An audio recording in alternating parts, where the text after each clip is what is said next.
10 కోట్ల రూపాయల వ్యయంతో వెల్లటూరు వద్ద అండర్ టనెల్ నిర్మాణానికి ఈ రోజు శంకుస్థాపన చేసిన మాజీ మంత్రి వేమూరు శాసనసభ్యులు నక్కా ఆనందబాబు ఇటీవల కురిసిన భారీ వర్షాలకు వెల్లటూరు వద్ద అండర్ టనెల్ కొట్టుకుపోవడం జరిగింది। ఈ అండర్ టనెల్ త్వరితగతిన నిర్మాణం జరగకపోతే రాబోయే ఖరీఫ్ సీజన్ కి దాదాపు 35 నుండి 36 వేల ఎకరాల రైతులు నష్టపోయే ప్రమాదం ఉంది।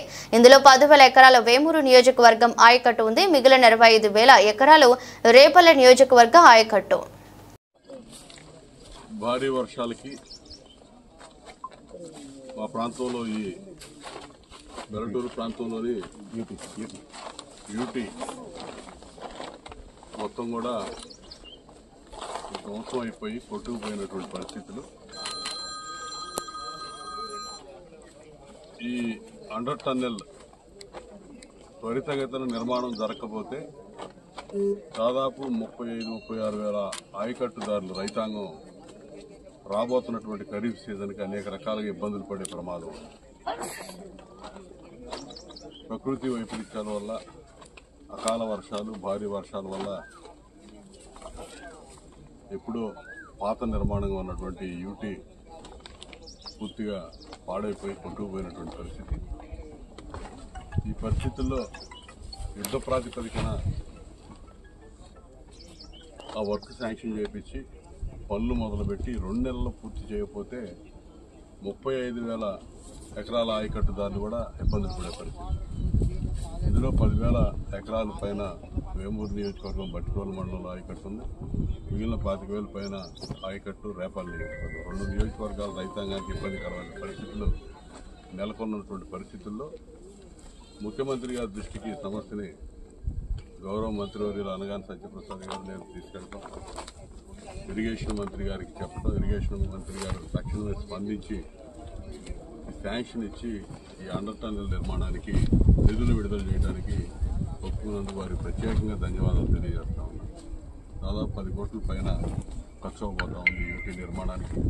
ఇలా అనేక ఇబ్బందులు ఉన్నా కూడా రాష్ట్రంలో ఇవాళ ఈ రైతాంగం యొక్క కష్టాలు ఏ విధంగా ఉంటాయో రాబోయే రోజుల్లో ఇది వదిలేస్తే అనేది వారి దృష్టికి తీసుకెళ్ళినప్పుడు వెంటనే స్పందించిన విధానం నిజంగా రైతుల పట్ల ఈ ప్రభుత్వానికి ఉన్నటువంటి చిత్తశుద్ధిని తెలియజేస్తా ఉంది। ఇరిగేషన్ మంత్రి గారు తద్వారా నిధులు విడుదల చేయడానికి ఫైనాన్స్ మినిస్టర్ గారు కూడా చొరవ తీసుకొని ఒప్పుకోవటం అనేది అందరూ కూడా చాలా ఆనందపడతా ఉన్నాం। దీనికి ఇరిగేషన్ డ్రైనేజీ సంబంధించినటువంటి అధికారులు కూడా తక్షణ చర్యలకి ఉపక్రమించి అన్ని చర్యలు తీసుకున్నందుకు వారిని మనస్ఫూర్తిగా అభినందిస్తూ ఉన్నారు। అదేవిధంగా ఇప్పుడు ముందుకు వచ్చినటువంటి కాంట్రాక్టు యుద్ధ ప్రాతిపదికన ఈ సీజన్ ఎటువంటి ఇబ్బందులు లేకుండా ముందుకు పోతుంది।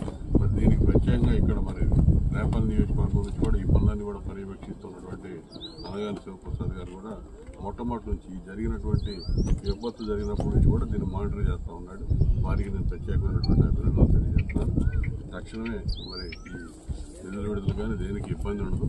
ఈ పనులు శాంక్షన్ అయినటువంటి పనులు ఇప్పుడు మొదలు పెట్టబోతున్నటువంటి పనులు త్వరితగతిన పూర్తి చేసి రైతులకి ఈ సీజన్కి ఎటువంటి ఇబ్బందులు లేకుండా చేస్తామని చెప్పి నేను కూడా హామీ ఇస్తున్నాను। ఖచ్చితంగా అధికారులు అదేవిధంగా మన కాంట్రాక్టర్ కూడా చొరవ తీసుకొని ఖచ్చితంగా ఈ సీజన్ స్టార్ట్ అయ్యేలోపు ఈ నిర్మాణాన్ని పూర్తి చేయాలని చెప్పి పూర్తి చేస్తారని చెప్పి ఆశిస్తూ ఆ దిశగా ముందుకు నడుస్తారని చెప్పి వారికి అభినందనలు కూడా मंगलाचरमरहं लाभस्तेषां देशस्तेषां कुतस्तेषां पराभवः येषा विन्ध्यवरस्याम हृदयतो जानात्यनापदामृतारं दातारं सर्वसम्पदां लोकाभिरामं श्रीरामं भूयो भूयो नमाम्यहं सर्वमङ्गलमाङ्गल्ये शिवे सर्वार्थसाधिके शरण्ये त्र्यम्बके देवी नारायणे नमोस्तुते। ओम श्री लक्ष्मी नारायण ओम श्री लक्ष्मी नारायणाभ्यो नमः उमा महेश्वराभ्यो नमः वाणी हिरण्यभ्यो नमः तेजे पुरन्दराभ्यो नमः वरन्देति वसिष्ठाभ्यो नमः श्री सीतारामाभ्यो नमः सर्वेभ्यो ब्राह्मणेभ्यो महाजनेभ्यो नमः। अयं मुहूर्त सुमुहूर्तोऽस्तु सुमुहूर्तकाले सूर्यादीनानां नवानां ग्रहाणां अत्यन्त आनुकूल्यता फलसिद्धिरस्तु। चुप्पु